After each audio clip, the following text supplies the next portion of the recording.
암탉이 울면 집안이 망한다더니 이 집은 내가 망쳤다.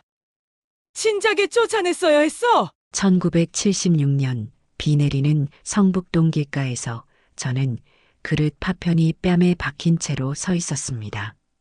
그때만 해도 딸 셋은 죄였으니까요. 시어머니 목소리는 대문 너머까지 울렸습니다.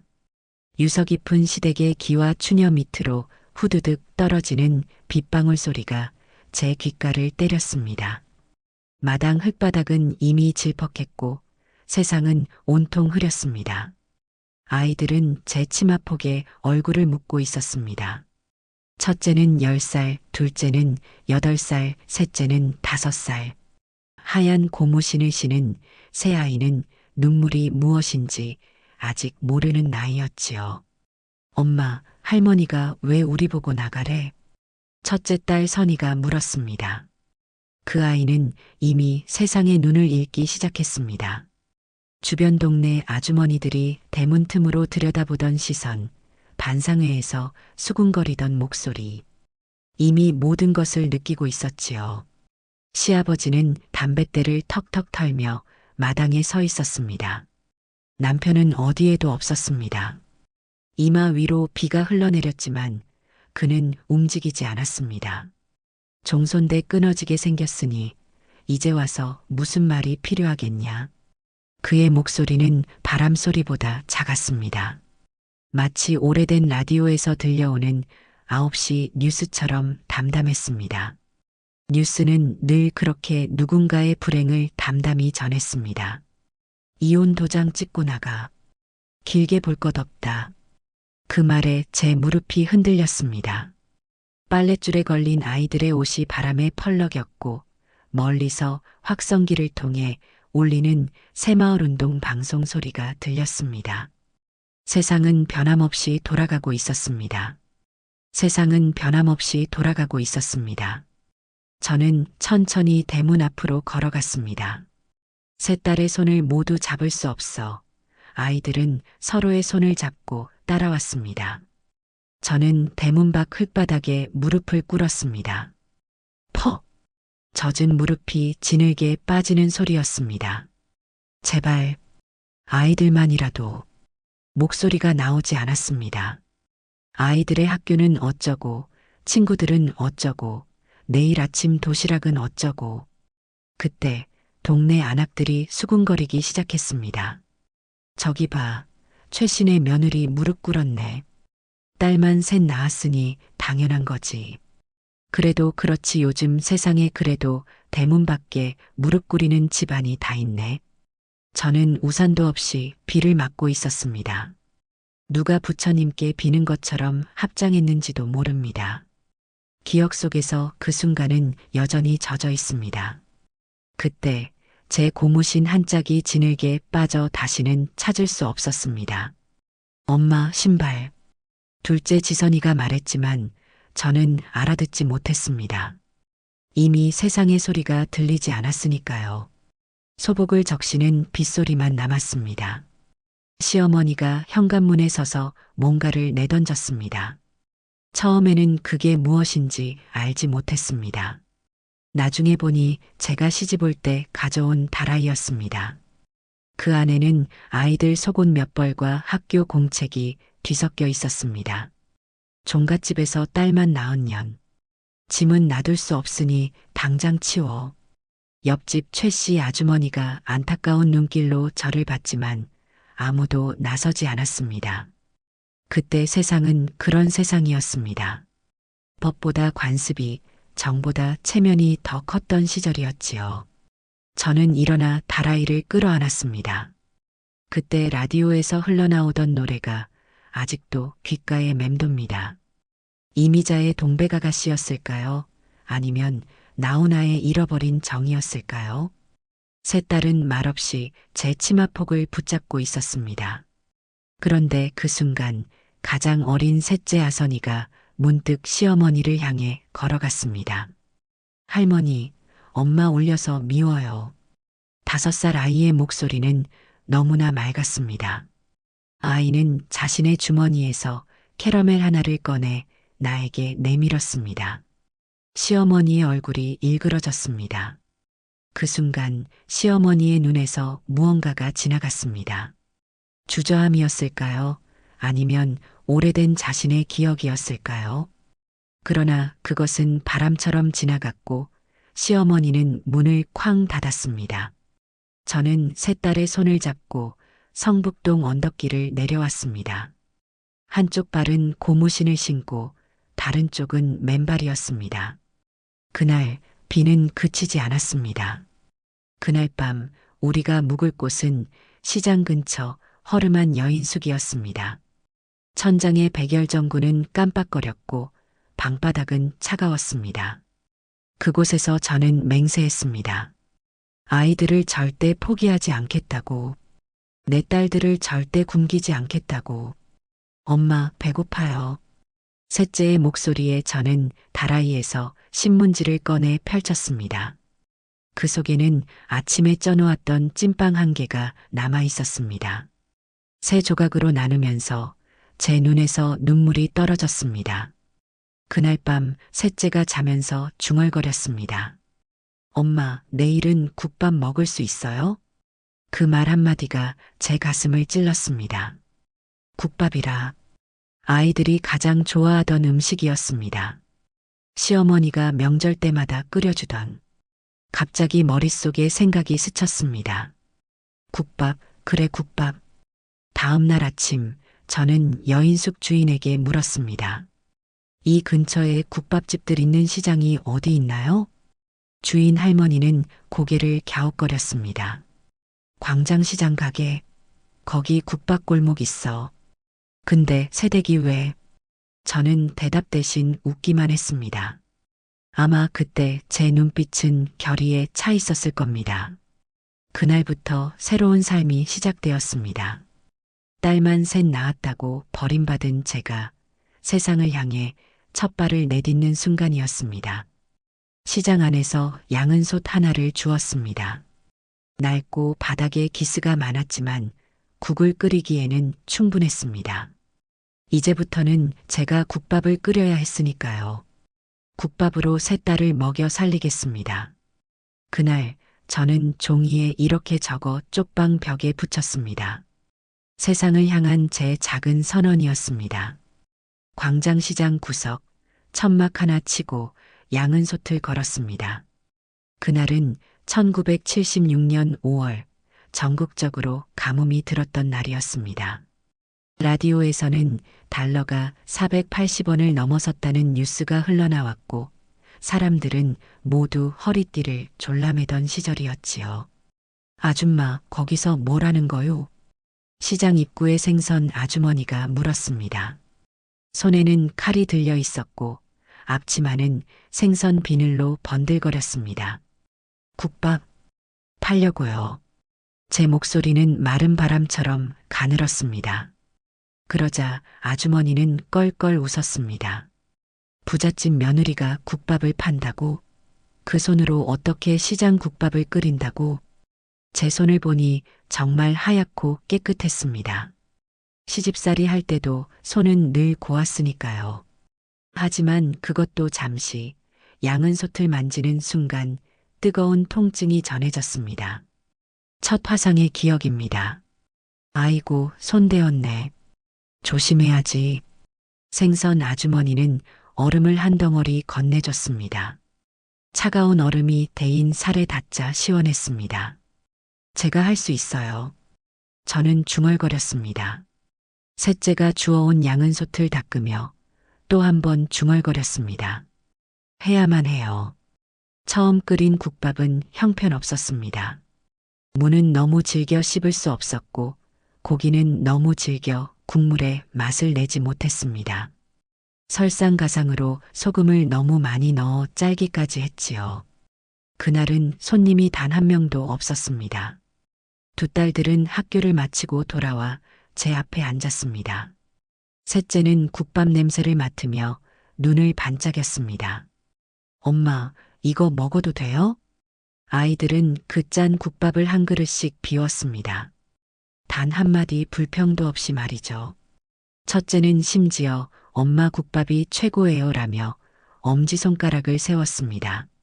그 모습에 저는 눈물을 참을 수 없었습니다. 하지만 곧 깨달았습니다. 이제 울 시간조차 없다는 것을요. 울음 대신 국물을 더 끓여야 했습니다. 둘째 날도 셋째 날도 손님은 없었습니다. 시장 사람들은 그저 호기심 어린 눈으로 저를 쳐다볼 뿐이었습니다. 딸 셋의 남편 없이 어떻게 살려고. 종갓집 며느리라더니 쫓겨났나 봐. 불쌍해라. 저 손으로 어떻게 국밥을. 귓가에 들리는 소리들이 칼보다 날카로웠습니다. 그러나 저는 침묵했습니다. 내 딸들을 위해 국밥을 더 맛있게 끓이는 법을 연구하는데 모든 정신을 쏟았습니다. 넷째 날 아침 시장 입구에서 웬 할아버지가 천천히 걸어왔습니다. 낡은 중절모에 지팡이를 짚은 노인이었습니다. 새댁, 국밥 한 그릇 주시겠소? 첫 손님이었습니다. 떨리는 손으로 국밥을 한 그릇 떠드렸습니다. 소금도 적당히, 무는 충분히 익히고 고기도 부드럽게 삶았습니다. 할아버지는 천천히 국물을 한 숟가락 떠서 입에 넣으셨습니다. 그리고는 이 국물에서 눈물 맛이 나는구먼. 깜짝 놀랐습니다. 제가 국물에 눈물을 떨어뜨린 적은 없었거든요. 할아버지는 고개를 끄덕이며 계속 드셨습니다.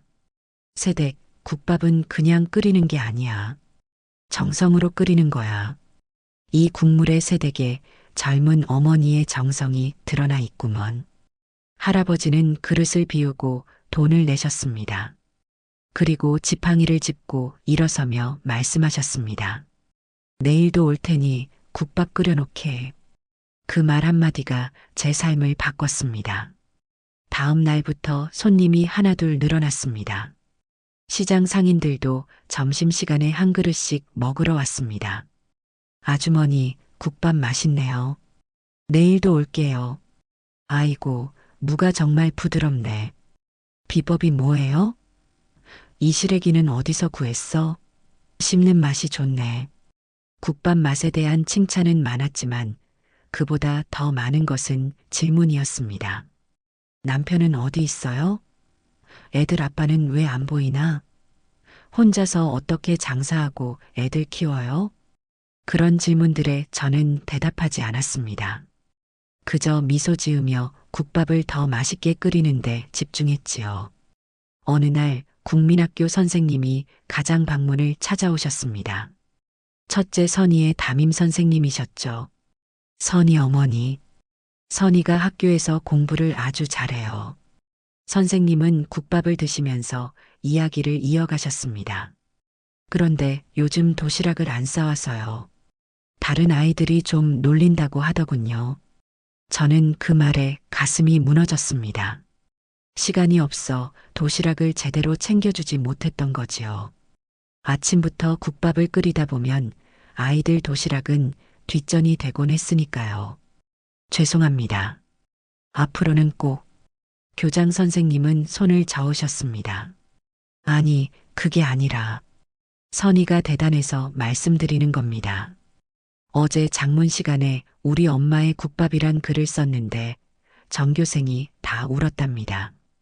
선생님은 주머니에서 종이 한 장을 꺼내주셨습니다. 선희의 글씨체로 쓰인 장문이었습니다. 우리 엄마는 국밥 장수입니다. 엄마의 국밥은 세상에서 제일 맛있어요. 엄마는 매일 새벽에 일어나 국밥을 끓입니다. 손에 물집이 생겨도 연탄불이 뜨거워도 엄마는 울지 않아요. 다른 애들은 엄마가 국밥 장수라고 놀리지만 전 자랑스러워요. 우리 엄마의 국밥에는 마법이 있거든요. 먹으면 배고픔이 사라지고 슬픔도 사라져요. 커서 저도 엄마처럼 누군가에게 따뜻한 국밥을 만들어주고 싶어요. 눈물이 앞을 가렸습니다. 그때 선생님이 말씀하셨습니다. 이 아이 장학금 받을 만하겠습니다. 제가 한번 추천해 보겠습니다. 그날 밤 딸들이 잠든 후 양은솥 앞에 앉아 저는 결심했습니다. 이제 눈물 대신 국물을 더 진하게 끓이자고 원망 대신 양지머리를 더 푹 고안해자고 손바닥의 물집은 더 이상 아프지 않았습니다. 무엇보다 제 딸들이 국밥집 딸내미라는 소리를 부끄러워하지 않도록 만들어야 했습니다. 우리 국밥집이 최고라는 소리를 듣게 해야 했습니다. 그날 이후로 저는 새벽 4시에 일어나 국밥 준비를 했습니다. 따뜻한 물로 얼굴을 씻고 긴 머리를 단정하게 묶었습니다. 비록 낡은 앞치마를 둘렀지만 마음만은 가장 반듯한 어머니였습니다. 할머니, 무 좀 싸게 주세요. 아저씨, 이 소고기 좀 더 살 점 많은 걸로 주세요.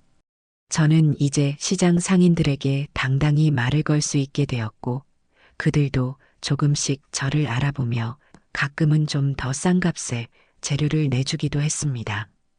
오후 늦게 낯선 남자가 찾아왔습니다. 검은 정장에 선글라스를 쓴 그는 국밥 한 그릇을 시켰습니다. 김춘자 씨 맞죠? 놀랐습니다. 제 이름을 어떻게 알았을까요? 그는 천천히 국밥을 먹으며 말을 이었습니다. 성북동에서 왔습니다. 시어머님께서 손녀들이 보고 싶다고 하시네요. 심장이 멎는 듯 했습니다. 시댁에서 사람을 보냈다니. 그곳을 떠난 지 2달도 채 되지 않았는데 말입니다. 전할 말은 없습니다. 그리고 다시는 오지 마세요. 제 목소리는 떨리지 않았습니다. 양은 솥이 끓 듯 제 안에서도 뭔가가 끓고 있었으니까요. 분노가 아닌 단단한 결이었습니다. 남자는 말없이 일어났습니다. 그리고 테이블 위에 봉투 하나를 놓고 갔습니다. 열어보니 돈이 아니라 사진 3장이 들어 있었습니다. 딸들의 어릴 적 사진이었습니다. 그 순간 깨달았습니다. 어쩌면 시어머니도. 그럼에도 저는 사진을 서랍에 넣어두었습니다. 아직은 돌아갈 수 없었으니까요. 제 자존심보다 딸들의 미래가 더 중요했으니까요. 그날 밤 양은 솥으로 국물을 더 진하게 끓이며 저는 다짐했습니다. 내 딸들은 절대 무릎 꿇지 않을 거야. 절대로. 국물이 끓는 소리가 마치 제 심장 소리 같았습니다. 이제 저는 국밥집 주인이었습니다. 더 이상 누군가의 며느리가 아닌 세 딸의 어머니이자 광장시장 국밥집 주인이었습니다. 1977년 겨울 그 애는 유난히도 춥다고들 했습니다. 연탄값이 올라 2장 피우던 걸 1장으로 줄이던 시절 광장시장 구석 국밥집에 굴뚝에서만은 하얀 연기가 쉬지 않고 피어올랐습니다. 아줌마, 이 추위에 어쩜 이리 일찍 나와요? 새벽 5시 야채 좌판을 정리하던 배추 아저씨의 인사에 저는 그저 웃기만 했습니다. 웃음 뒤에 숨은 피로감은 아무도 몰랐지요. 딸들은 아직 이불 속에서 뒤척이고 있을 시간. 저는 벌써 양은 솥에 물을 올리고 물을 썰고 시래기를 다듬고 있었습니다. 아이고, 오늘은 손님이 왜 이리 많은 거요? 복 터진 거 아니야? 육개장 파는 강씨 아주머니가 농담을 던졌습니다. 그 말에도 저는 웃기만 했습니다. 이젠 제법 손님이 늘어 하루에 양은 솥 3개는 비울 정도였으니까요. 어제는 몇 그릇 팔았어? 쉬, 물어보면 안 돼. 저 집은 매일 장부 적어. 네, 저는 매일 밤 장부를 적었습니다. 국밥 한 그릇에 200원, 공깃밥 하나는 30원이었습니다. 하루벌이가 2만 원을 넘는 날도 있었지요. 그럴 때면 딸들에게 학용품을 사줄 수 있었지요. 엄마, 나 연필 깎는 칼 하나만 사주면 안 돼? 엄마, 동무들은 다 빨간 장갑 있는데. 엄마, 참고서 한 권만. 세 딸의 소원은 늘 작았습니다. 그래서 더 마음이 아팠지요. 아이들은 이미 자라면서 엄마에게 부담 주지 않는 법을 배우고 있었습니다. 동네 반상의 날이었습니다. 통장님 댁에 모인 아주머니들 사이로 저는 조용히 구석에 앉았습니다. 이번에 수도세가 또 올랐다네. 한 가구당 400원씩 더 걷기로 했어. 통장님의 말에 한숨소리가 여기저기서 들렸습니다. 저기 김춘자 씨는 어떻게 할 거요? 딸 셋에 혼자서. 말을 건 것은 쌀가게 최 씨 아주머니였습니다. 갑자기 모든 시선이 저에게 쏠렸습니다. 괜찮습니다. 일주일만 더 일찍 일어나면 될 것 같아요. 제 대답에 반상회장은 잠시 조용해졌습니다. 그때 누군가 작게 중얼거렸습니다. 애비도 없는 집에서 어떻게 세계지배를 키운다고. 가슴이 철렁 내려앉았습니다. 하지만 저는 침묵했습니다. 입술을 꽉 깨물고 손톱이 손바닥을 파고들 정도로 주먹을 꽉 쥐었지만 침묵했습니다. 그날 밤 저는 평소보다 세게 양은 솥을 닦았습니다. 손가락 마디가 빨갛게 부어올랐지만 계속 닦았습니다. 마치 누군가의 말을 지우듯이 말입니다. 다음 날은 첫째 선희의 중간고사 결과가 나오는 날이었습니다. 아이는 국밥집에 달려와 시험지를 내밀었습니다.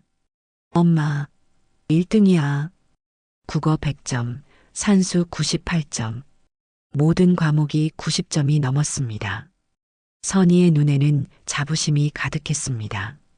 우리 딸, 정말 대단하다. 저는 아이를 끌어안았습니다. 그런데 선희의 얼굴이 갑자기 어두워졌습니다. 근데 엄마, 담임 선생님이 학부모 면담하자고 하셨어. 심장이 빠르게 뛰기 시작했습니다. 국밥집을 비울 수가 없었습니다. 하루라도 문을 닫으면 단골 손님들이 떨어질 테고, 그럼 수입도 줄어들 테니까요. 엄마가 꼭 갈게. 그날 저녁 양은 솥을 일찍 내려놓고 학교로 향했습니다. 첫째의 교실 앞에 서자 과거의 기억이 밀려왔습니다. 저도 한때는 공부를 잘했습니다. 그러나 여자는 글 읽히면 팔자 사나워진다며 고등학교도 보내주지 않으셨던 부모님. 아, 선희 어머니 오셨네요. 들어오세요. 선생님은 반갑게 맞아주셨습니다. 교실 안에는 다른 학부모들도 있었습니다. 모두 단정한 옷차림이었고 손은 하얗고 깨끗했습니다. 선희가 정말 우수한 학생이에요. 특히 작문 실력이 탁월해서 교내 100일장에 나가면 좋을 것 같아요. 선생님의 칭찬에 가슴이 벅차올랐습니다. 하지만 다른 학부모들의 시선이 느껴졌습니다. 국밥집 딸내미라는 속삭임이 들리는 듯 했습니다. 감사합니다만 100일장은 어떤. 제 손은 거칠었습니다. 양은 솥을 닦고 물을 써는 손이었습니다. 그 손으로 연필을 쥐고 신청서를 작성하는데 어색했습니다. 그때 옆자리 학부모가 작게 말했습니다. 저기, 남편은 왜 안 오셨어요? 보통 이런 건 아버지가. 말을 끝맺기도 전에 선생님이 끊었습니다. 선희는 정말 특별한 아이예요. 어머니께서 잘 키우신 덕분이죠. 집으로 돌아오는 길, 저는 혼자 걸었습니다. 아이 학교 오는데 따로 신을 좋은 신발조차 없었습니다. 검정 고무신은 소리 없이 아스팔트를 밟았습니다. 가로등 불빛 아래 제 그림자가 길게 늘어졌습니다. 나도 공부하고 싶었는데 입 밖으로 새어나온 중얼거림이었습니다. 그때 문득 깨달았습니다. 제 딸들은 반드시 공부해야 한다고, 대학도 가야 한다고, 저처럼 되지 않아야 한다고. 그날 밤 또다시 장부 앞에 앉았습니다. 이번에는 국밥 매출만이 아니라 선희 대학 저금통이라는 항목을 새로 만들었습니다. 매일 벌이의 10%를 그곳에 적어 넣기로 했습니다. 엄마, 뭐해요? 둘째 지선이가 졸린 눈으로 물었습니다. 너희들 미래를 적고 있어. 아이는 이해하지 못했겠지만 고개를 끄덕였습니다.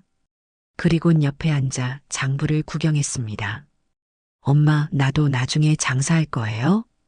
그 질문에 제 손이 멈췄습니다. 둘째의 눈을 바라보았습니다. 아니, 너희들은 하고 싶은 것 다 하면 돼. 아이는 제 팔에 머리를 기대었습니다. 근데 엄마처럼 국밥 끓이는 것도 좋을 것 같아요. 엄마 국밥은 세상에서 제일 맛있으니까. 눈물이 핑 돌았습니다. 딸의 머리를 쓰다듬으며 속으로 다짐했습니다. 내 딸들은 꼭 다른 삶을 살 수 있게 해줄 거야. 1978년 봄, 광장시장 국밥집은 이제 제법 소문이 났습니다. 아침 일찍부터 줄을 서는 손님도 생겼고, 저는 이제 도우미 아주머니 한 분을 고용할 만큼 되었습니다. 춘자 씨, 오늘은 일찍 들어가. 애들 학교 참관 있다며? 도우미 김 씨 아주머니의 말에 감사히 고개를 숙였습니다. 이제는 가끔 일찍 마감하고 아이들 학교 행사에도 참석할 수 있게 되었습니다. 그런 날 오후 시장을 나서는데 누군가 제 이름을 불렀습니다. 춘자 씨? 돌아보니 낯익은 얼굴이었습니다. 성북동 시절 옆집에 살던 최 씨 아주머니였습니다. 아이고, 정말 춘자 씨 맞네. 지금 어떻게 지내? 그분은 저를 찬찬히 살펴보셨습니다. 제 손, 제 앞치마, 제 검정 고무신까지. 소문 들었어. 국밥집 한다고. 딸들은 잘 크고 있어? 저는 고개만 끄덕였습니다. 말문이 막혔습니다. 그날 정말 미안했어. 아무 말도 못하고 누구 하나 나서서 말리지도 못하고. 최 씨 아주머니의 눈에 눈물이 고였습니다. 그제야 조금 마음이 풀렸습니다. 괜찮아요. 저희는 잘 지내고 있어요. 아주머니는 한숨을 내쉬었습니다. 근데 알아? 그 집 요새 말이 많아. 아들이 사업에 손을 대서 큰 빚을 졌다더라. 시아버님도 많이 편찮으시고. 가슴 한켠이 쿡 쑤셔왔습니다. 그래도 저는 아무 말도 하지 않았습니다. 혹시 남편 소식은 들어? 정말 이혼까지 했다는 소문이 맞아? 그 질문에도 저는 고개를 저었습니다. 이혼 서류에 도장을 찍긴 했지만 그 후 어떻게 됐는지 알 수 없었습니다. 남편은 그 후로 단 한 번도 찾아온 적이 없었습니다. 몇 번 시댁에서 사람이 왔지만 그는 오지 않았습니다. 아줌마, 전 이만 가볼게요. 아이들이 기다려요. 최 씨 아주머니는 안쓰러운 눈길로 저를 바라보았습니다. 춘자야, 정말 대단하다. 넌 정말 대단해. 그 말을 듣고 집으로 돌아오는 길, 초여름 바람이 제 머리카락을 흐트렸습니다. 어둑해진 하늘에 별이 하나둘 보이기 시작했습니다. 국밥집 앞에 도착하니 세 딸이 마당에 앉아 공부하고 있었습니다. 첫째는 시험 준비를, 둘째는 산수 문제를, 셋째는 한글 공부를 하고 있었지요.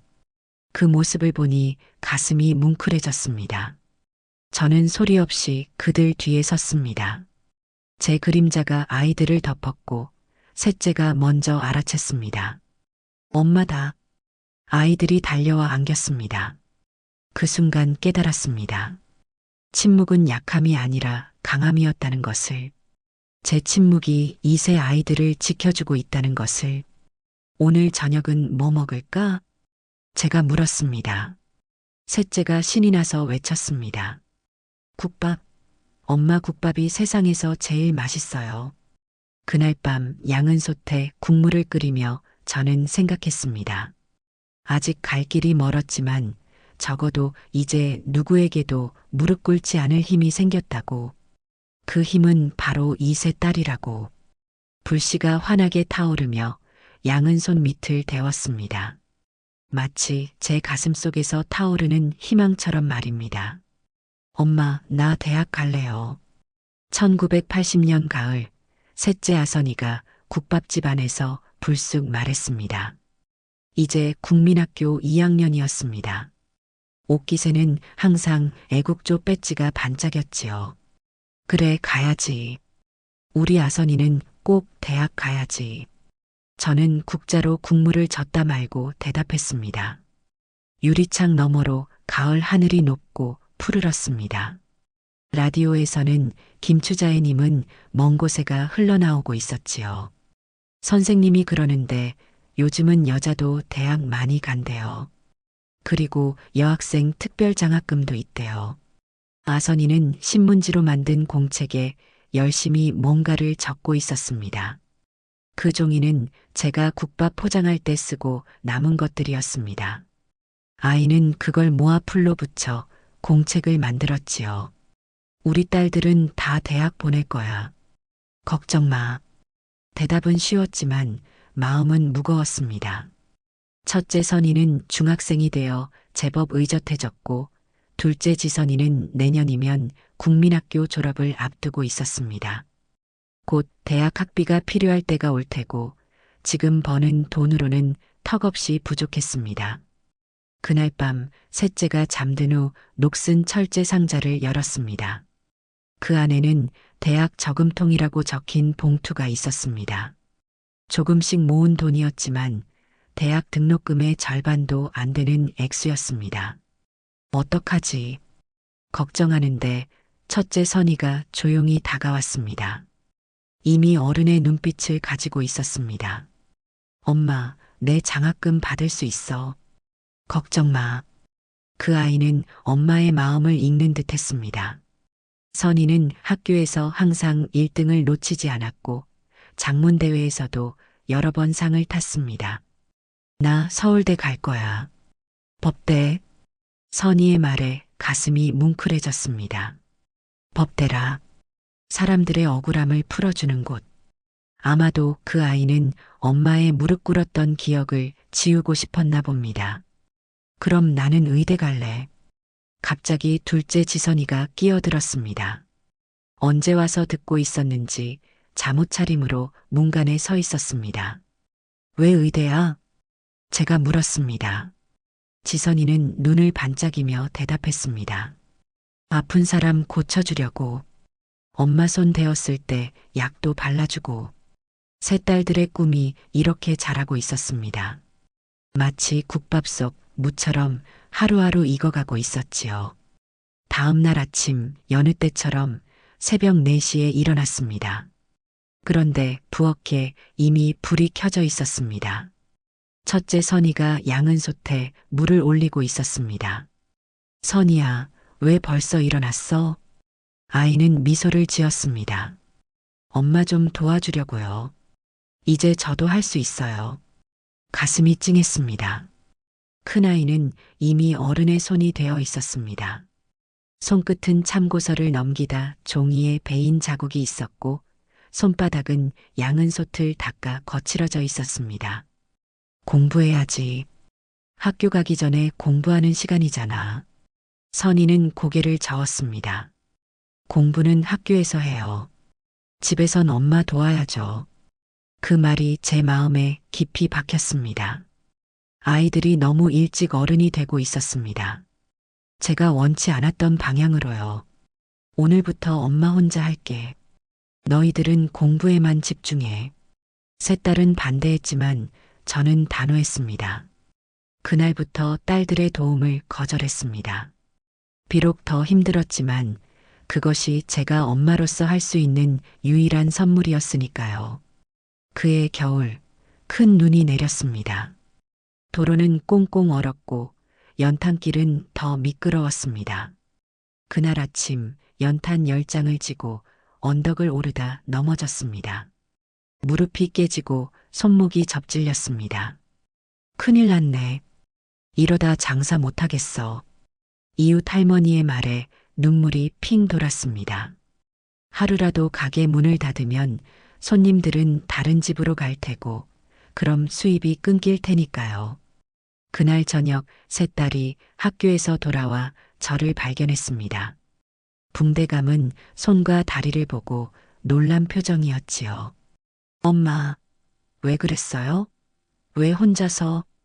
첫째가 눈물을 글썽였습니다. 그 아이는 가방을 내던지고 곧장 부엌으로 향했습니다. 양은 솥을 꺼내고 물을 썰기 시작했습니다. 내일부터 내가 할게요. 학교 끝나고 반대할 기운이 없었습니다. 그저 고개를 끄덕였지요. 그렇게 첫째는 학교 끝나고 국밥집을 돕기 시작했습니다. 손님들은 처음엔 놀라다가 이내 칭찬을 아끼지 않았습니다. 아이고, 선이가 벌써 이렇게 컸나? 국물 맛이 어머니랑 똑같네. 공부도 잘한다면서? 대단하다, 대단해. 그러던 어느 날 첫째가 하교길에 작은 상자를 들고 왔습니다. 포장지로 쌓인 그것을 저에게 건넸습니다. 엄마, 이거 첫 월급으로 샀어요. 월급이라니. 아이가 학교 방과 후에 아르바이트를 했다는 사실을 그제야 알았습니다. 동네 문방구에서 책 정리를 도와주고 받은 돈이었습니다. 떨리는 손으로 포장을 풀었습니다. 그 안에는 반짝이는 새 연탄 집게가 있었습니다. 엄마 손 잡고 되잖아요. 이제 이거 써요. 눈물이 왈칵 쏟아졌습니다. 딸의 첫 월급으로 산 연탄 집게를 꼭 쥐고 있는데 마치 보물을 쥔 것 같았습니다. 고마워. 우리 딸. 그 연탄 집게는 국밥집 벽에 걸어두었습니다. 매일 보면서 힘을 내기 위해서였지요. 학교 선생님이 국밥집을 찾아오신 것은 그로부터 얼마 후였습니다. 첫눈이 살짝 내리던 날이었지요. 선이 어머니 맞으시죠? 잠시 얘기 좀 나눌 수 있을까요? 불안했습니다. 첫째 선이에게 무슨 일이라도 생겼나 싶어 가슴이 쿵쾅거렸습니다. 우리 선이가 전국 장문대회에서 대상을 받았습니다. 장관상이에요. 순간 귀를 의심했습니다. 장관상이라니. 주제가 내 인생의 등대였는데 선이가 어머니에 대해 썼더군요. 국밥 끓이는 어머니의 손이라는 제목으로요. 선생님은 복사본 한 장을 내밀었습니다. 첫 문장부터 눈물이 핑 돌았습니다. 나의 어머니는 국밥을 끓이신다. 그 국물에는 세상의 모든 슬픔과 기쁨이 녹아있다. 어머니의 손은 거칠지만 그 손이 만든 국밥은 세상에서 가장 부드럽다. 글을 다 읽지 못했습니다. 눈물이 앞을 가렸으니까요. 선생님은 계속 말씀하셨습니다. 이 상으로 선이는 특별장학생 추천을 받게 됩니다. 고등학교 졸업할 때까지 학비 걱정은 없을 거예요. 그날 밤 가게 문을 일찍 닫고 세 딸과 함께 삼겹살을 구워 먹었습니다. 그 당시 저희에게 삼겹살은 명절에나 먹는 귀한 음식이었지요. 우리 선이 정말 자랑스러워. 고기를 굽다 문득 깨달았습니다. 이제 첫째의 대학 진학 때까지 돈을 모으면 어느 정도 해결된 셈이었습니다. 하지만 둘째, 셋째는 걱정 마세요, 엄마. 둘째 지선이가 제 생각을 읽기라도 한 듯 말했습니다. 저도 장학금 받을 거예요. 그리고 지선이는 교복 주머니에서 작은 메모지를 꺼냈습니다. 이거 봐요. 제가 계산해 봤어요. 셋째까지 다 대학 보내려면 얼마나 더 벌어야 하는지. 12살 아이가 이미 가계부를 계산하고 있었습니다. 메모지에는 빼곡한 숫자들이 적혀 있었습니다. 국밥 한 그릇, 하루 매출, 월 수입. 가슴이 먹먹해졌습니다. 이 아이들은 이미 어른이 되어 있었습니다. 제가 무릎 꿇었던 그 순간부터 아이들은 어른이 되기로 결심했던 것 같았습니다. 자, 이제 고기 다 익었어요. 많이 드세요, 엄마. 셋째 아선이가 젓가락으로 고기를 제 그릇에 담아주었습니다. 9살 아이의 손길이 이미 친정어머니 같았습니다. 창밖으로 첫눈이 내리고 있었습니다. 1980년의 겨울, 저는 비로소 희망을 보았습니다. 그것은 첫눈처럼 소리 없이 내려앉은 희망이었습니다. 그날 밤 양은 솥을 닦으며 저는 문득 웃음을 지었습니다. 세 딸이 각자의 꿈을 향해 달려가는 모습이 눈앞에 그려졌기 때문입니다. 법대, 의대, 그리고 아직 정하지 못한 셋째의 미래까지. 우리 딸들은 반드시 내 손으로 키울 거야. 열심히 살다 보니 시간 가는 줄 모르고 일했습니다. 큰아이가 벌써 고등학교 3학년이 되었지요. 어느 날과 같은 평범한 저녁, 아이들과 늦은 저녁을 먹고 있었습니다. 그때 전화벨이 울렸습니다. 밤 10시가 넘은 시간, 누구일까 싶어 수화기를 들었습니다. 여보세요? 춘자 씨, 나예요. 순간 심장이 멎는 듯 했습니다. 남편의 목소리였습니다. 8년 만에 들어보는 그 목소리는 낯설면서도 익숙했습니다. 무슨 일이세요? 제 목소리는 떨리지 않았습니다. 이미 단단해진 마음이었으니까요. 어머님이 많이 편찮으세요. 병원에 계십니다. 전화를 끊고 나서도 한동안 그 자리에 서 있었습니다. 바깥에서는 눈이 더 거세게 내리고 있었습니다. 창가에 선 제 모습이 유리창에 비쳤습니다. 그 얼굴은 이미 시댁에서 쫓겨난 28살 새댁의 얼굴이 아니었습니다. 세 딸을 키우며 국밥집을 일군 32살의 여인의 얼굴이었습니다. 엄마, 무슨 전화예요? 첫째 선희가 물었습니다. 저는 잠시 망설이다 진실을 말했습니다. 친할머니가 많이 편찮으시대. 세 아이의 눈빛이 달라졌습니다. 그들은 잠시 서로를 바라보더니 첫째가 입을 열었습니다. 가봐야 하지 않을까요? 가슴이 찡했습니다. 그 아이들에게 상처를 준 사람들인데도 아이들은 이미 용서할 준비가 되어 있었습니다. 내일 가볼게. 그날 밤 오랜만에 꿈을 꾸었습니다. 성북동 그 집 대문 앞에 무릎 꿇었던 꿈이었습니다. 그런데 이번엔 혼자가 아니었습니다. 세 딸이 제 곁에 서 있었고 그들은 당당했습니다. 무릎 꿇지 않았습니다. 꿈에서 깨어나자 이상하게 마음이 평온했습니다. 그것은 두려움이 아닌 담담한 용기였습니다. 이제 저는 돌아갈 수 있었습니다. 더 이상 도망치는 것이 아니라 당당히 마주할 수 있었습니다. 눈이 내리는 아침, 저는 국밥집 문을 닫고 성북동으로 향했습니다.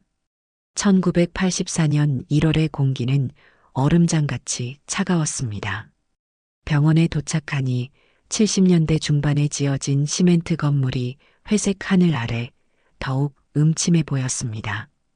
현관문을 열자 특유의 소독약 냄새가 코를 찔렀습니다. 병실로 향하는 복도는 길고 좁았습니다. 흰 형광등이 깜빡이며 매 발걸음마다 그림자를 드리웠습니다. 병실 문 앞에 서자 심장이 주먹만해졌습니다.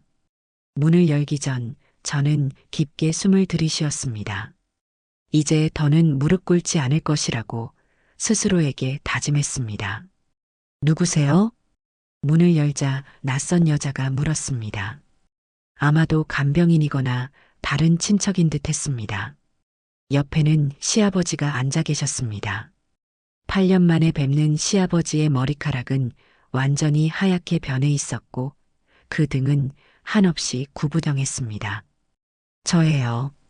시아버지는 천천히 고개를 들어 저를 보셨습니다. 그분의 눈에는 놀라움과 복잡한 감정이 교차했습니다. 왔구나. 단 한마디였지만 그 목소리에는 여러 감정이 섞여 있었습니다. 저는 고개를 숙여 인사드리고 병상으로 다가갔습니다. 시어머니는 백발이 된 채 산소호흡기를 끼고 누워 계셨습니다. 한때 저를 내쫓던 그 위험 있는 모습은 온데간데 없고 새의 뼈처럼 여위어 있었습니다. 어머니, 제 목소리에 그분의 눈꺼풀이 살짝 움직였습니다. 입술이 떨리더니 작은 소리가 새어나왔습니다. 국밥. 놀랐습니다. 제 귀를 의심했습니다. 어머니, 제가 춘자예요. 알아보시겠어요? 시어머니의 눈이 천천히 떠졌습니다. 그분의 눈동자는 흐릿했지만 저를 향해 있었습니다. 국밥 한 그릇만. 간호사가 들어와 시어머니의 맥박을 체크했습니다. 폐렴이 심해서 음식을 거의 못 드시는데 어제부터 계속 국밥을 찾으세요. 혹시 특별한 의미가 있나요? 저는 대답하지 못했습니다. 목이 메어서였습니다. 시어머니 옆에 앉아 그분의 손을 조심스레 잡았습니다. 한때 저를 무시하고 내쫓던 그 손은 이제 앙상한 나뭇가지 같았습니다. 의사가 들어와 상태를 설명했습니다. 많이 위험하십니다. 폐에 물이 차고 의식도 자주 흐려지세요. 가족들 모두 오시는 게 좋겠습니다. 병실을 나오는데 시아버지가 따라 나오셨습니다. 복도에 서서 그분은 잠시 침묵하셨습니다. 춘자야, 미안하다. 그 말에 가슴이 철렁 내려앉았습니다. 지난 8년간 단 한 번도 사과를 기대하지 않았는데 이렇게 갑자기 들으니 오히려 당황스러웠습니다. 아이들은 잘 크고 있니? 네. 다들 건강하고 공부도 열심히 해요. 시아버지는 깊은 한숨을 내쉬셨습니다. 국밥집 잘 되나 보더라. 그분이 어떻게 알고 계신지 의아했습니다. 마치 제 생각을 읽기라도 한 듯 시아버지는 말을 이으셨습니다. 내 소식 가끔 들었다. 글쎄, 동네 사람들이 다들 내 국밥 맛있다고 소문이 자자하더라. 잠시 침묵이 흘렀습니다. 창밖으로 눈이 더 세차게 내리고 있었습니다. 사실은 말이다. 시아버지의 목소리가 떨렸습니다. 우리가 큰일 났다. 공기가 더 차가워진 것 같았습니다. 아들놈이 사업한다고 집까지 담보 잡히더니 이제 빚쟁이들이 들이닥치고 병원비도 없고 가슴이 아팠습니다. 남편의 사업 실패, 그리고 그로 인한 집안의 몰락. 제가 쫓겨난 동안에 시댁은 완전히 달라져 있었습니다. 제가 도울 일이 있을까요? 그 말이 제 입에서 나오는 순간 저도 놀랐습니다. 하지만 미워해야 할 이유가 있음에도 미워할 수 없었습니다. 그들도 결국은 사람이니까요. 시아버지는 눈물을 훔치셨습니다. 고맙다. 하지만 내가 어떻게, 넌 애들 셋에 말끝을 흐리셨습니다. 그때 병실에서 간호사가 급하게 나왔습니다. 어르신, 빨리 들어오세요. 상태가 갑자기 안 좋아지셨어요. 우리는 급히 병실로 돌아갔습니다. 시어머니의 호흡이 가빠지고 얼굴이 창백해져 있었습니다. 의사가 달려와 응급처치를 했습니다. 1시간 후 위기는 가까스로 넘겼습니다. 의사는 고개를 저었습니다. 이제 시간 문제입니다. 준비하시는 게 좋겠습니다. 병실 밖으로 나오는데 복도 끝에서 익숙한 실루엣이 보였습니다. 남편이었습니다. 8년 만에 보는 그의 모습은 너무 달라져 있었습니다. 검은 머리카락 사이로 하얀 새치가 보였고 눈가에는 깊은 주름이 자리 잡고 있었습니다. 춘자, 그가 천천히 다가왔습니다. 손에는 낡은 서류 가방을 들고 있었고 양복은 구겨져 있었습니다. 왔구나. 눈을 마주치기가 어려웠습니다. 그의 눈에는 부끄러움과 후회가 가득했습니다. 어머니가 많이 편찮으시다고 해서 고마워. 와줘서. 어색한 침묵이 흘렀습니다. 말없이 병실로 향하는 그의 뒷모습을 바라보았습니다. 한때 그토록 사랑했던 사람, 그러나 정작 제가 가장 필요로 할 때 곁에 없었던 사람. 병원을 나와 버스를 기다리는데 누군가 제 이름을 불렀습니다. 돌아보니 시댁의 육촌 도련님이었습니다. 그분은 당시 제가 쫓겨날 때 유일하게 말리려 했던 분이었습니다. 오랜만입니다. 잘 지내셨어요? 그분은 따뜻한 미소를 지으셨습니다. 네, 그럭저럭요. 들었어요. 국밥집 한다고. 얼마나 대단한지. 그분은 한숨을 내쉬었습니다. 사실은 형수님께 드릴 말씀이 있어서요. 눈이 내리는 정류장 아래 그분은 조용한 목소리로 말을 이었습니다. 그때 형수님을 그렇게 내보낸 건 사실 큰어머님의 뜻만은 아니었어요. 가슴이 쿵 내려앉았습니다. 무슨 말씀이세요? 형님이. 그러니까 이미 다른 여자가 있었거든요. 아들을 낳아줄 사람이 필요하다고.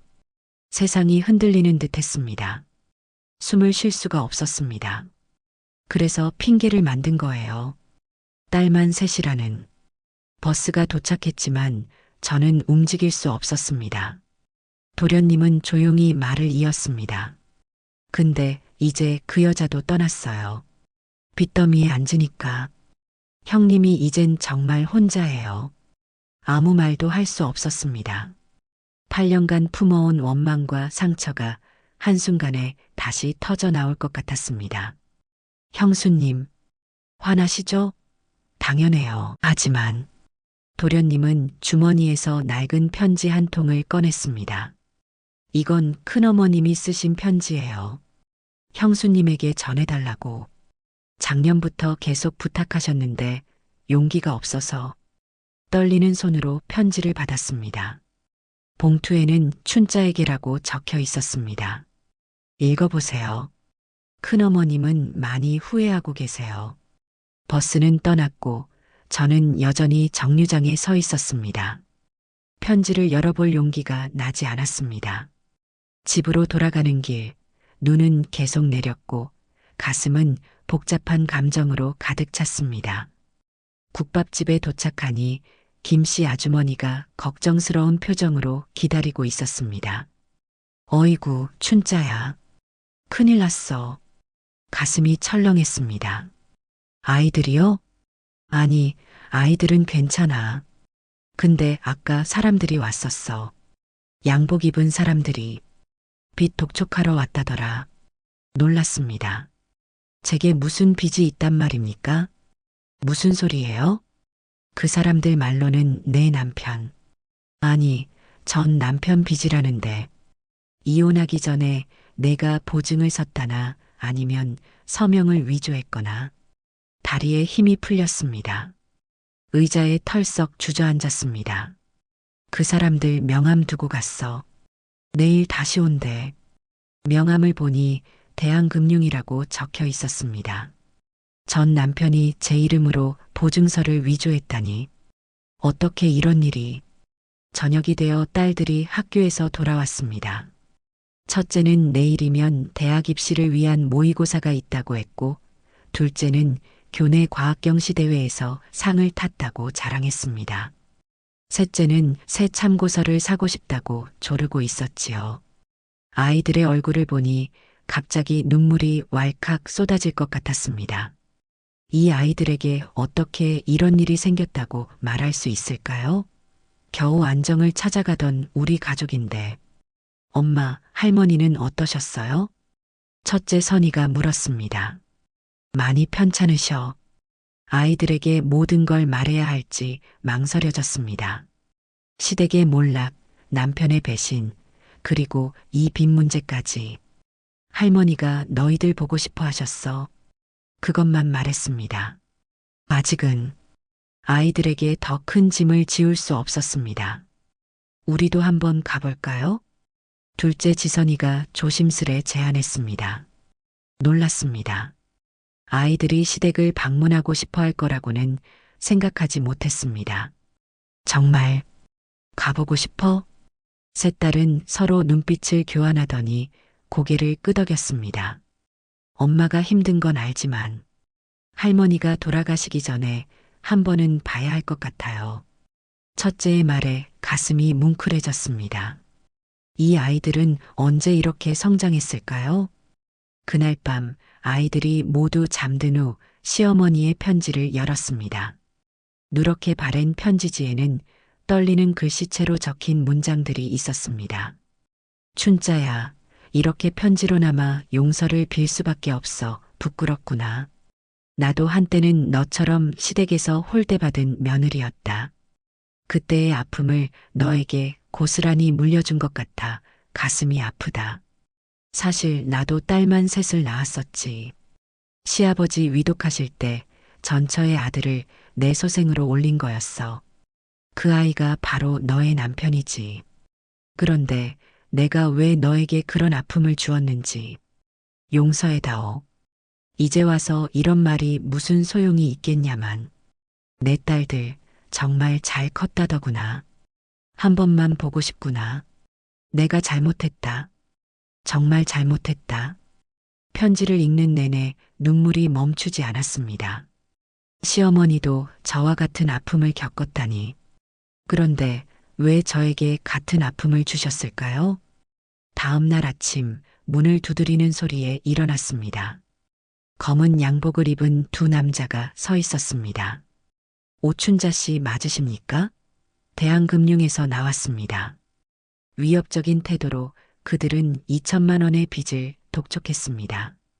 1980년대 초반 2천만 원은 저에게 천문학적인 금액이었습니다. 국밥집을 10년 해도 모을 수 없는 돈이었지요. 일주일 안에 갚지 않으면 가게를 압류하겠습니다. 그들이 떠난 후 저는 양은솥 앞에 주저앉았습니다. 이제 어떻게 해야 할까요?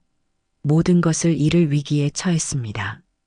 8년간 일군 국밥집, 딸들의 미래, 그리고 우리의 보금자리까지. 전화벨이 울렸습니다. 여보세요? 춘자 씨? 병원입니다. 어머님 상태가 급격히 나빠지셨어요. 빨리 오세요. 전화를 끊고 우두커니 서 있는데 갑자기 문이 열렸습니다. 첫째 선이었습니다. 엄마, 무슨 일 있어요? 아까 사람들이 왔다던데. 선이의 눈은 이미 모든 것을 알고 있는 듯 했습니다. 더는 숨길 수 없었습니다. 응, 아버지가 진 빚이 있어. 우리 가게가 위험해. 선이는 잠시 침묵했습니다. 그리고는 결연한 목소리로 말했습니다. 엄마, 할머니부터 가봐요. 이건 내가 알아볼게요. 선이야, 넌 어떻게 해? 엄마, 난 법대 갈 거라고 했잖아요. 이미 민법 공부 시작했어요. 불법 보증은 효력이 없을 수도 있어요. 18소녀의 눈에는 어른의 결단력이 담겨 있었습니다. 그리고 우리 셋이서 의논했어요. 엄마가 쓰러지면 안 돼요. 엄마는 우리의 전부니까. 그 말에 눈물이 왈칵 쏟아졌습니다. 제가 딸들을 키운 게 아니라 딸들이 저를 지켜주고 있었습니다. 시장 골목을 나서는데 맞은편에서 도련님이 급히 달려오고 있었습니다. 형수님, 큰일 났어요. 큰어머님이. 말을 끝맺기도 전에 저는 뛰기 시작했습니다. 버스를 타고 병원으로 향했습니다. 창밖으로 흩날리는 눈을 보며 생각했습니다. 딸만 셋을 낳았다고. 그래서 쫓겨났지만 버스가 병원 앞에 도착했습니다. 급히 내리려는데 발이 미끄러져 넘어질 뻔했습니다. 그때 누군가 제 팔을 잡아주었습니다. 조심해. 남편이었습니다. 그의 눈은 붉게 충혈되어 있었습니다. 어머니가 위독하세요. 말없이 병원으로 뛰어들어갔습니다. 복도를 지나 병실로 향했습니다. 문을 열자 시어머니는 산소 마스크를 쓴 채 힘겹게 숨을 쉬고 계셨습니다. 어머니, 침대 옆에 다가가 시어머니의 손을 잡았습니다. 그 손은 차갑고 가벼웠습니다. 희미한 목소리로 시어머니가 제 이름을 불렀습니다. 그분의 눈에서 눈물이 흘러내렸습니다. 서 말을 잇지 못하고 시어머니는 제 손을 꼭 쥐셨습니다. 그리고는 무언가를 건네주려 하셨습니다. 그것은 작은 유기 그릇이었습니다. 성북동에서 제가 사용하던 바로 그 국밥 그릇. 이걸 내게 주려고 간직했다. 시어머니의 마지막 말이었습니다. 심장 모니터의 소리가 단조로워지고 방 안에 정막이 흘렀습니다. 그날 밤 저는 시어머니의 임종을 지켰습니다. 그리고 손에는 유기 그릇을 쥔 채 창밖으로 내리는 눈을 바라보았습니다. 닫혔던 문이 열리고 새로운 위기가 찾아왔습니다. 하지만 이제 저는 알았습니다. 제가 혼자가 아니라는 것을, 세 딸이 있고 그들이 저를 지키고 있다는 것을. 유기 그릇을 바라보며 생각했습니다. 이 그릇에 담긴 것은 국밥만이 아니었구나. 용서와 화해, 그리고 새로운 시작이었구나. 그의 1월, 시어머니의 장례식은 조용했습니다. 옛 종갓집의 위엄은 사라지고 가난한 상주들만 남은 초라한 장례식이었습니다. 시아버지는 빈소에서 계속 눈물을 흘리셨고 남편은 말없이 술만 마셨습니다. 저는 딸 셋을 데리고 조문했습니다. 아이들은 처음 보는 친척들 앞에서 조용히 절을 올렸습니다. 친척들은 놀란 눈으로 아이들을 바라보았습니다. 저게 춘자 딸들이냐? 어쩜 저리 반듯하게 컸나? 딸내미들이 국밥집 딸마저? 중학생이 벌써 저렇게 예쁘고. 수군거림이 들렸지만 아이들은 흔들리지 않았습니다. 저는 그런 아이들이 자랑스러웠습니다. 장례를 마치고 집으로 돌아가려는데 시아버지가 저를 불러 세웠습니다. 춘자야, 잠깐만. 복도 끝에서 시아버지는 낡은 나무 상자를 들고 계셨습니다. 그 상자를 제게 건네셨습니다. 내 어머니가 계속 이거 널 주라고 했어. 상자를 열어보니 낡은 한복 한 벌과 작은 금반지, 그리고 누렇게 변색된 종이 한 장이 있었습니다. 내가 시집 올 때 입었던 한복이야. 어머니가 내가 쫓겨난 후에도 계속 간직했더라. 눈물이 핑 돌았습니다. 시어머니가 제 옷을 보관하고 계셨다니. 그리고 이건 내가 써온 재산 명세서다. 종이를 보니 집 문서와 땅 문서, 그리고 빚 내역까지 상세히 적혀 있었습니다. 이제 우리 집은 내 남편이 진 빚 때문에 모두 경매에 넘어갈 거야. 성북동 집도 다 없어질 거야. 시아버지의 목소리가 떨렸습니다. 하지만 내 이름으로 된 빚은 내가 보증선적이 없으면 효력이 없을 수도 있어. 내 딸이 그걸 알아보고 있다고 하더구나. 놀랐습니다. 첫째가 이미 시아버지와 연락했던 모양입니다. 춘자야, 미안하다. 내가 너무 무심했어. 시아버지가 고개를 숙이셨습니다. 한때 위엄 넘치던 그분이 이제는 한없이 작아 보였습니다. 집으로 돌아오는 길, 새 딸과 함께 눈 쌓인 길을 걸었습니다. 내리는 눈은 우리의 발자국을 금세 지워버렸습니다. 엄마, 첫째 선이가 불렀습니다. 그 사람들이 또 왔었어요. 빛 독촉하는 사람들. 가슴이 철렁 내려앉았습니다. 근데 제가 이미 변호사 사무실에 물어봤어요. 엄마 서명 없이 진 빚은 효력이 없대요. 증거만 있으면. 17 소녀의 눈에는 어른의 결단력이 담겨 있었습니다. 선이야, 너는 공부에만 집중해. 이건 엄마가. 안 돼요, 엄마. 우리가 도울 거예요. 둘째 지선이가 끼어들었습니다. 우리도 이제 다 컸어요. 엄마 혼자만의 싸움이 아니에요. 눈물이 왈칵 쏟아졌습니다. 언제부터 이 아이들이 이렇게 든든한 기둥이 되었는지. 국밥집에 도착하니 문 앞에 누군가 기다리고 있었습니다. 전 남편이었습니다. 춘자야. 그는 술에 취해 있었습니다. 딸들은 경계하는 눈빛으로 그를 바라보았습니다. 들어갈게요, 엄마. 첫째가 말하며 동생들을 데리고 안으로 들어갔습니다. 이제 제 앞에는 전 남편만 남았습니다. 할 말이 뭐야? 제 목소리는 차가웠습니다. 그는 흔들리는 목소리로 말했습니다. 미안해. 정말 미안해. 남편은 눈물을 흘리며 제 앞에 무릎을 꿇었습니다. 성북동에서 제가 무릎 꿇었던 그 자세 그대로였습니다. 나 때문에 내가 모든 걸 잃었는데 그런데도 어머니 임종을 지켜줘서 눈앞의 광경이 믿기지 않았습니다. 한때 저를 버렸던 그 사람이 이제는 제 앞에 무릎 꿇고 있었습니다. 일어나.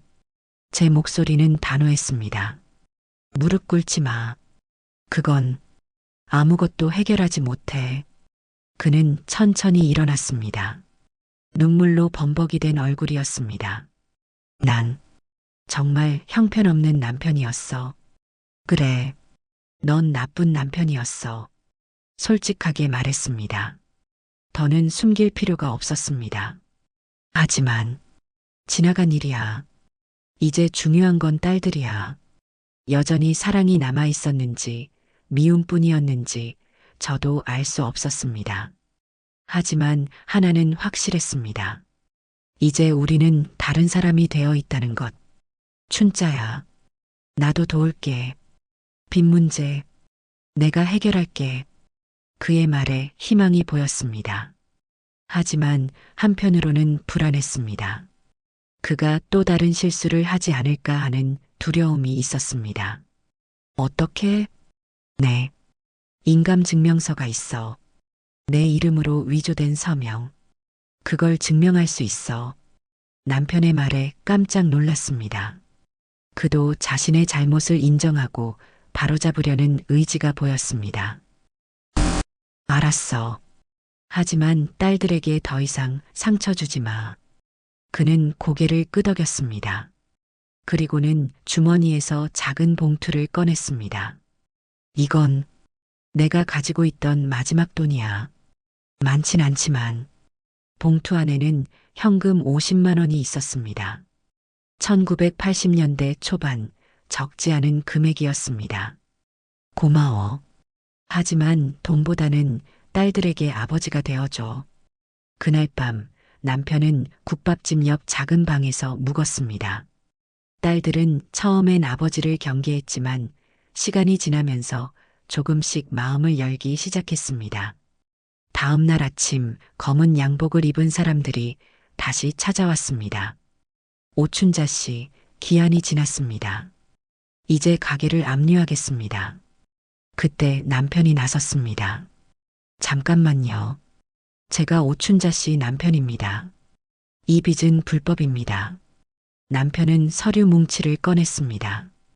인감증명서와 위조된 서명이 든 서류들이었습니다.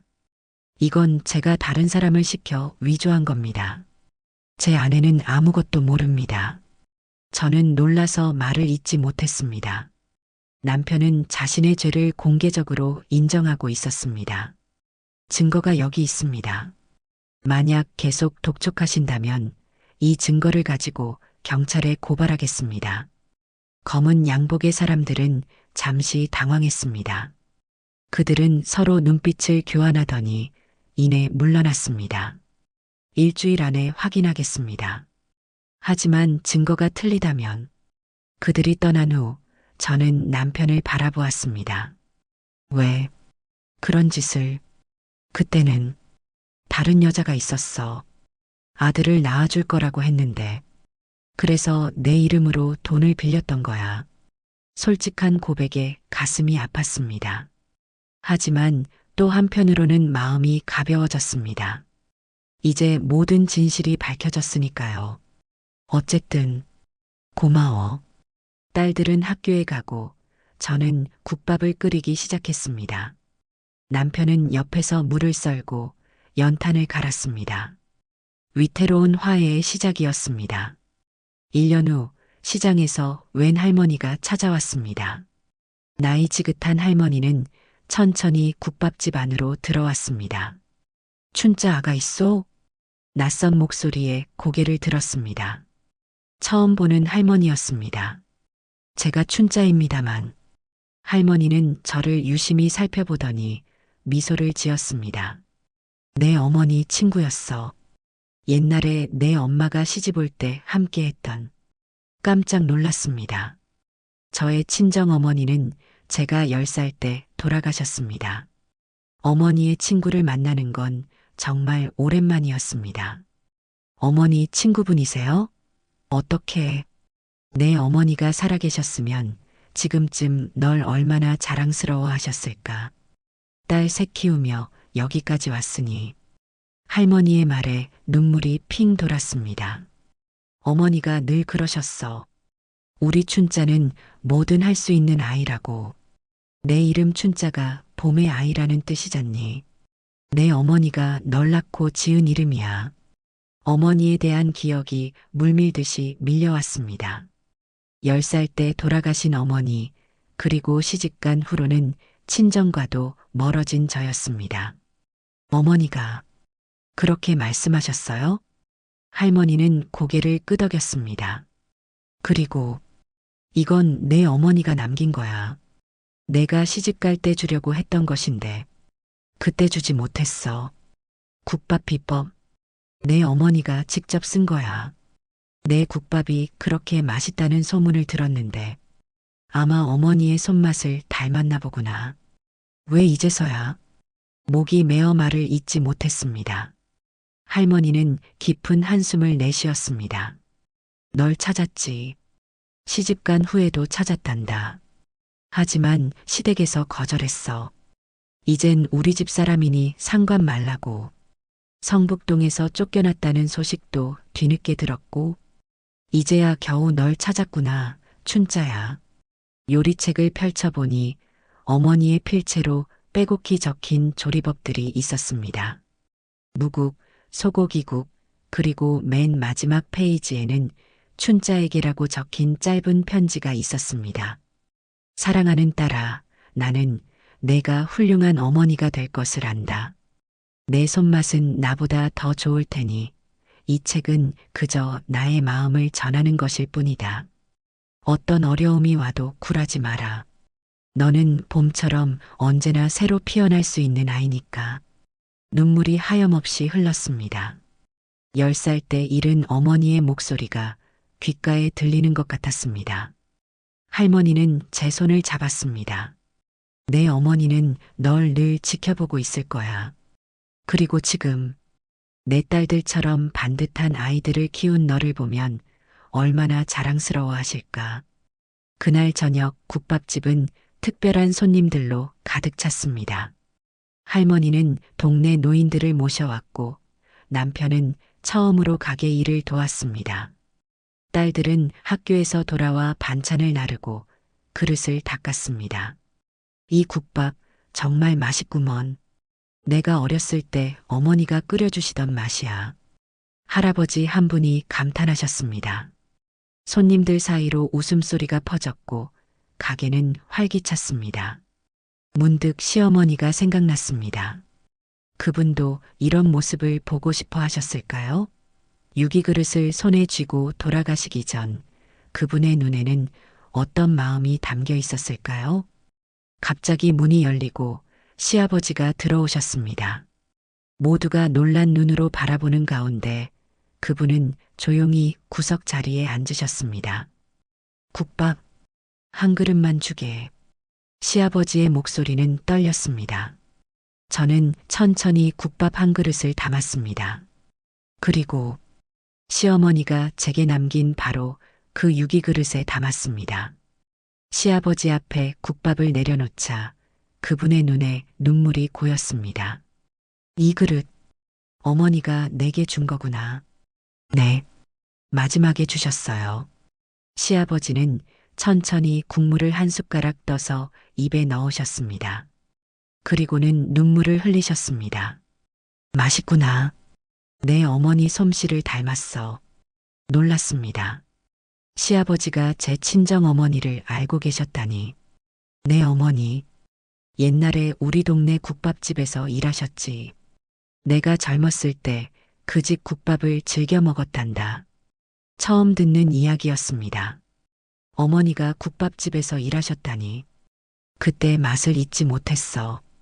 그런데 내 국밥이 그 맛과 똑같구나. 시아버지의 고백에 가슴이 뭉클해졌습니다. 어쩌면 그분도 늘 제 국밥을 그리워하셨던 것일까요? 그날 밤 가게를 닫은 후 모두가 함께 둘러앉았습니다. 친정어머니의 친구, 시아버지, 남편, 그리고 세 딸까지. 마치 진짜 가족처럼. 춘자야. 시아버지가 불렀습니다. 그분은 제 이름을 부르는 것이 어색한 듯 했습니다. 이제부터 내가 할 일이 있을까? 내가 도울 수 있는 일이. 그 말에 가슴이 뭉클해졌습니다. 한때 저를 내쫓았던 그분이 이제는 도움을 청하고 있었습니다. 아버님, 국밥 맛있게 드셨으면 됐어요. 저는 미소를 지었습니다. 마음속 깊은 곳에서 무언가가 풀어지는 느낌이었습니다. 오랫동안 품어온 원망이 조금씩 녹아내리고 있었습니다.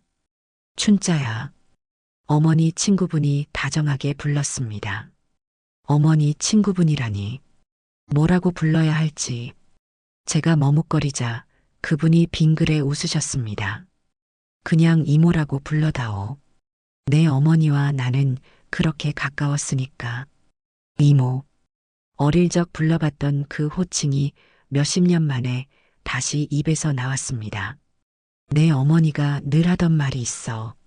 사람은 이름으로 불러줘야 비로소 사람이 된다고. 내가 이제 모두에게 제대로 된 이름을 찾아준 것 같구나. 그 말에 문득 깨달았습니다. 시집살이 내내 저는 야라고 불렸습니다. 이름 없는 며느리였지요. 그리고 쫓겨난 후로는 국밥집 아줌마였습니다. 하지만 오늘 모두가 제 이름을 불렀습니다. 춘자라고, 봄의 아이라고. 밤이 깊어갔습니다. 둘러앉은 사람들의 얼굴에는 평온함이 깃들어 있었습니다. 국밥 한 그릇으로 시작된 이 기적 같은 화해. 엄마, 첫째 선이가 불렀습니다. 다음 주면 대학 입학 면접이에요. 원서는 이미 넣었지만 면접 준비를 더 해야 해요. 1. 아이의 눈에는 결의가 담겨 있었습니다. 서울대 법대 면접은 언제니? 다음 주 금요일이에요. 그리고 면접 준비는 제가 다 했어요. 도서관에서 법학책도 빌려보고 선배들에게 조언도 구했어요. 감격스러웠습니다. 아이가 이렇게까지 열심히 준비하고 있었다니. 우리 딸 꼭 합격할 거야. 면접에서도 반드시 빛날 거야. 모두가 선의를 응원했습니다. 그리고 둘째, 셋째도 자신의 꿈을 이야기했습니다. 의사가 되고 싶다는 둘째, 선생님이 되고 싶다는 셋째. 창밖으로 눈이 다시 내리기 시작했습니다. 하지만 이번 눈은 차갑지 않았습니다. 마치 봄의 첫눈처럼 따뜻하게 느껴졌습니다. 국밥집 창문에 비친 우리 모습이 보였습니다. 모두 함께 둘러앉아 웃고 있는 모습. 이것이 바로 제가 원했던 가족의 모습이었습니다. 춘자야. 시아버지가 다시 불렀습니다. 그분의 목소리에는 진심이 담겨 있었습니다. 고맙다. 정말 고맙다. 그 한마디에 그동안의 아픔이 씻겨 내려가는 듯 했습니다. 봄이 오고 있었습니다. 제 이름처럼 새로운 봄이. 2022년 가을 광장시장 안쪽 골목에 46년 전통의 춘자네 국밥집이 있습니다. 가게 입구에는 낡은 전기 간판이 달려 있고 그 아래 1976년부터 끓여온 정성 국밥이라고 적혀 있습니다. 창가에는 오래된 사진들이 걸려 있습니다. 흑백 사진 속에는 양은솥 앞에 선 젊은 여인과 새 어린 딸의 모습이 담겨 있지요. 이제 제 나이 74살. 세월의 흔적이 제 얼굴에 깊게 새겨졌지만 여전히 매일 아침 5시에 일어나 국밥을 끓입니다. 할머니, 이제 그만 쉬세요. 제가 할게요. 첫째 선희의 딸 지민이가 손수건으로 제 이마에 땀을 닦아줍니다. 지민이는 이제 26, 우리 국밥집의 셰프가 되었습니다. 괜찮아. 할머니는 이 일이 좋아. 손녀의 도움을 받아 난간에 앉습니다. 창밖으로 고층 빌딩 사이로 해가 떠오르고 있습니다. 예전에는 보이지 않던 풍경이죠. 세상이 많이 변했습니다. 할머니, 아까 방송국에서 전화 왔어요. 인터뷰 확정됐대요. 지민이가 알려줍니다. 지난달 저희 국밥집이 전통을 잇는 맛의 장인이란 프로그램에 소개되기로 했습니다. 작은 국밥집이 이렇게 유명해진다니 꿈만 같습니다. 손녀가 양은솥에 국물을 끓이는 모습을 보며 생각에 잠깁니다. 세월이 참 빠르게 흘렀습니다. 첫째 선희는 법대에 합격했습니다.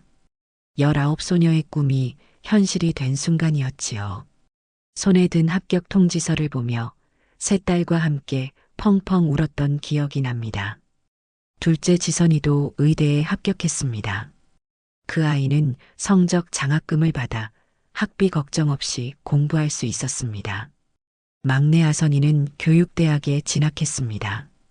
그해 겨울, 저는 처음으로 국밥집을 하루 쉬고 세 딸과 함께 설악산으로 여행을 떠났습니다.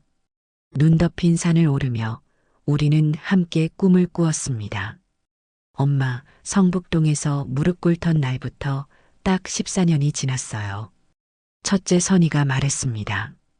그 말에 가슴이 찡했습니다. 12해.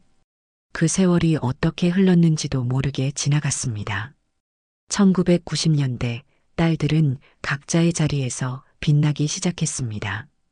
선이는 변호사가 되어 여성 인권을 위한 일을 했고, 지선이는 소아과 의사가 되어 아픈 아이들을 돌봤으며, 아선이는 초등학교 교사가 되어 아이들에게 꿈을 심어주었습니다. 그리고 저는 여전히 국밥을 끓였습니다. 할머니, 이거 좀 보세요. 지민이가 제게 태블릿을 건넵니다. 화면에는 우리 국밥집에 대한 블로그 글이 떠 있습니다. 세 딸을 키운 국밥 장인의 이야기. 와, 조회수가 10만 넘었네요. 지민이가 신이 나서 말합니다. 제 이야기가 이렇게 많은 사람들에게 알려지다니 부끄럽기도 하고 감사하기도 합니다. 블로그 글 아래 댓글들을 보니 눈물이 핑 돕니다. 저도 어머니가 혼자 저희 남매를 키우셨어요. 이 이야기 보고 울었습니다. 진짜 한국 어머니의 모습이네요. 감동입니다. 오늘 꼭 이 국밥집 가볼게요. 그 맛에 역사가 담겨 있다니. 진심 어린 댓글들에 가슴이 따뜻해집니다. 창밖을 보니 시장 입구에 버스 한 대가 서고 사람들이 내립니다. 관광객들입니다. 이제 저희 국밥집은 광장시장의 명소가 되었습니다. 할머니, 진짜 기집애 셋이 할머니의 복이었네요. 지민이가 웃으며 말합니다. 그 말에 마음이 뭉클해집니다. 그렇습니다. 세 딸은 제 인생의 가장 큰 복이었습니다. 문득 돌아보면 제 주변에는 풍요로움이 가득합니다. 이제 첫째 선이는 대법관이 되었고, 둘째 지선이는 대학병원 소아과 과장이며, 막내 아선이는 교장 선생님이 되었습니다. 그리고 손자 손녀들은 10명. 모두 건강하고 똑똑한 아이들입니다. 그중 둘은 국밥집을 이어받겠다고 합니다. 지민이와 아선이의 아들 준호가 그 주인공이지요. 할머니, 손님들이 오시네요. 지민이의 말에 일어납니다. 첫 손님들이 들어옵니다. 노부부입니다. 아이고, 이게 진짜 그 유명한 춘자네 국밥집이구먼. 텔레비전에서 봤어. 할아버지가 반가워하십니다. 할머니는 벽에 걸린 사진들을 유심히 살펴보십니다. 아이고, 이게 젊었을 때 사장님이세요? 세 딸을 키우셨다면서요? 고개를 끄덕입니다. 할머니는 감탄하며 말씀하십니다. 대단하세요.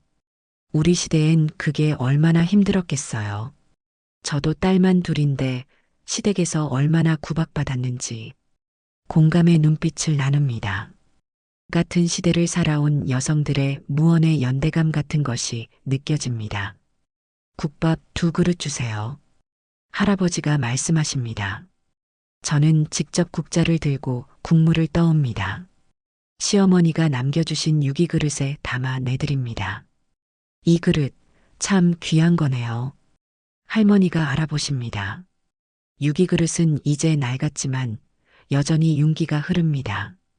네, 시어머니가 주신 거예요. 마지막 선물이었죠. 할머니는 그릇을 조심스레 받아들며 물으십니다. 어떻게 이렇게 오래 국밥집을 하실 수 있었어요? 잠시 생각합니다. 참 긴 세월이었습니다. 사람을 먹이는 일이 제 인생이 됐나 봐요. 딸들 먹이다가 손님들 먹이다가 이제는 손주들 먹이고 있네요. 할머니는 국물을 한 숟가락 드시고는 눈물을 글썽입니다. 맛있네요. 어머니 국밥 맛이 나요. 그 말에 가슴이 따뜻해집니다. 어머니의 요리책은 여전히 제 보물입니다. 낡고 누렇게 변한 페이지들에는 세월의 흔적이 스며들어 있지만 그 레시피대로 끓인 국밥은 여전히 많은 이들의 마음을 태웁니다. 오후가 되자 딸들이 하나둘 가게를 찾아옵니다. 오늘은 특별한 날이니까요. 춘잔의 국밥 개업 날이자 제 생일이기도 합니다. 엄마 생신 축하해요. 첫째 선이가 꽃다발을 안겨줍니다. 딸의 얼굴에도 세월의 흔적이 보이지만 그 눈빛만은 여전히 17소녀 그대로입니다. 선이야 고마워. 딸을 껴안으며 생각합니다. 이 아이가 없었다면 저는 어떻게 살았을까요? 엄마, 이거 봐요. 둘째 지선이가 손에 책 한 권을 들고 있습니다. 표지에는 국밥으로 세 딸을 키운 어머니의 이야기라고 적혀 있습니다. 이게 뭐야? 우리가 엄마 이야기를 책으로 냈어요. 세 자매가 함께 쓴 거예요. 깜짝 놀랐습니다. 책을 펼쳐보니 세 딸이 돌아가며 쓴 글들이 담겨 있습니다. 엄마, 이 책이 벌써 예약만 10,000부가 넘었대요. 셋째 아선이가 자랑스럽게 말합니다. 그리고 영화사에서 연락이 왔어요. 엄마 이야기로 영화를 만들고 싶대요. 어안이 벙벙합니다. 제 이야기가 영화가 된다고요? 말도 안 돼. 믿어야 해요, 엄마. 엄마의 인생은 영화보다 더 드라마틱하잖아요. 딸들이 웃으며 말합니다. 그리고 셋째가 조용히 덧붙입니다. 이 책의 인쇄 전액은 딸만 낳은 어머니들을 위한 장학재단에 기부하기로 했어요. 엄마 이름으로요. 눈물이 왈칵 쏟아집니다. 이런 날이 올 줄이야. 딸만 셋 낳았다고 버림받은 제가 이제는 다른 어머니들을 돕는 장학재단의 이름이 되다니. 식구들이 모두 모여 작은 생일 파티를 합니다. 딸들, 사위들, 손주들, 그리고 이제는 백발이 되신 시아버지까지. 시아버지는 이제 90이 넘는 고령이지만 여전히 매달 한 번은 국밥을 드시러 오십니다. 춘자야. 시아버지가 떨리는 목소리로 부르십니다. 고맙다. 내가 없었으면 우리 가문은 진작에 끊겼을 거야. 그 말에 코끝이 찡합니다. 시아버지는 이제 제게 의지하는 아버지가 되셨습니다. 종갓집대를 이어야 한다며 저를 내쫓았던 그분이 이제는 제 딸들과 손주들을 가장 자랑스러워 하십니다. 남편은 10년 전에 세상을 떠났습니다. 마지막까지 국밥집을 도우며 딸들에게 좋은 아버지가 되기 위해 노력했습니다. 한때의 잘못을 만회하기에는 짧은 시간이었을지 모르지만 그래도 그는 행복하게 떠났습니다. 세 딸의 손을 잡고 미소 지으며 할머니, 이거 뭐예요? 지민이가 낡은 상자 하나를 들고 옵니다. 국밥집 창고를 정리하다 찾은 것 같습니다. 아, 그거. 상자를 열어보니 오래전 잃어버렸던 제 검정 고무신이 있습니다. 성북동에서 무릎 꿇던 날 진흙에 빠져 잃어버렸던 그 신발. 이걸 어디서 찾았니? 저기 오래된 박스에 있었어요. 포장지에 쌓여 있었는데 할아버지 글씨 같아요. 남편이 언제 이걸 찾아온 걸까요? 신발을 손에 쥐니 눈물이 앞을 가립니다. 할머니, 울지 마세요. 오늘은 행복한 날인데. 지민이가 제 등을 토닥입니다. 저는 웃으며 눈물을 닦습니다. 행복해서 우는 거야, 지민아. 그날 밤 모두가 돌아간 후 조용한 국밥집에 혼자 남았습니다. 책장을 넘기며 세 딸이 쓴 글들을 읽어봅니다. 어머니의 국밥은 단순한 음식이 아니었습니다. 그것은 우리 가족의 역사였고 어머니의 눈물과 희망이 담긴 그릇이었습니다. 첫째 딸 올림. 환자들에게 약을 처방하기 전 나는 항상 어머니의 국밥을 생각합니다. 약보다 더 강한 치유력이 있던 그 국물처럼 나도 환자들에게 따뜻함을 전하고 싶습니다. 사랑해요, 둘째 딸 올림. 학생들에게 꿈을 가르칠 때 나는 항상 어머니를 떠올립니다. 딸만 셋이라는 이유로 버림받았지만 결국 세상을 바꾼 여성. 그분의 딸이라는 사실이 내 인생 최고의 자랑입니다. 감사합니다. 셋째 올림. 책의 맨 마지막 페이지에는 세 딸이 함께 쓴 문장이 있습니다. 우리 어머니는 국밥 그릇이 얼굴을 때린 그날 세상을 향해 첫 발을 내딛었습니다. 그리고 한 그릇의 국밥으로 수많은 이들의 배고픔과 마음의 상처를 달래주셨습니다. 어머니의 국밥에는 마법이 있습니다. 그것은 바로 무조건적인 사랑의 맛입니다. 책을 덮고 창밖을 바라봅니다. 서울의 밤하늘에는 별이 보이지 않지만 가슴속은 별빛으로 가득 찬 것 같습니다.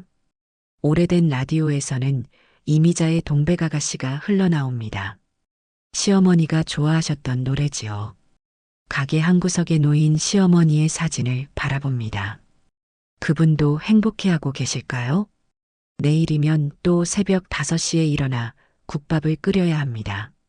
수십 년을 단 하루도 거르지 않은 일상이지요.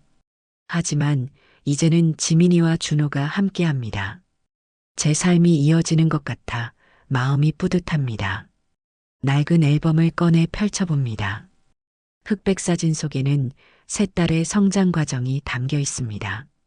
첫 교복을 입던 날, 대학 합격 통지서를 들고 환하게 웃던 날, 각자의 직장에 첫 출근하던 날, 그리고 결혼식 날의 모습까지.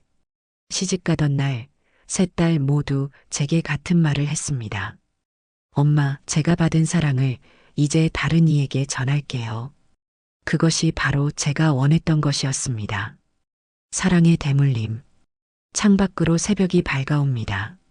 어느새 밤이 지나고 새날이 시작되고 있네요. 몸은 피곤하지만 마음은 가볍습니다. 국밥솥 앞에 다시 서서 불을 지핍니다. 첫 국물이 끓기 시작하자 익숙한 향기가 퍼집니다. 그 향기 속에 지난 세월월의 모든 기억이 담겨 있는 것 같습니다. 진흙 속에 무릎 꿇었던 날부터 오늘 아침까지 참 많은 일이 있었습니다. 눈물도 많이 흘렸고 웃음도 많이 지었습니다. 하지만 한 가지 확실한 것은 제가 결코 후회하지 않는다는 것입니다. 딸만 셋을 낳았다고 버림받은 그날, 저는 오히려 더 넓은 세상을 얻었으니까요. 국밥 한 그릇에 제 인생을 담아 끓이며 오늘도 중얼거립니다. 딸만 낳았다고 버림받은 그날, 나는 세상을 낳았습니다. 오늘 이야기가 마음에 드셨다면 좋아요와 구독, 알람 설정 잊지 마세요. 여러분의 따뜻한 댓글 하나가 정말 큰 힘이 됩니다.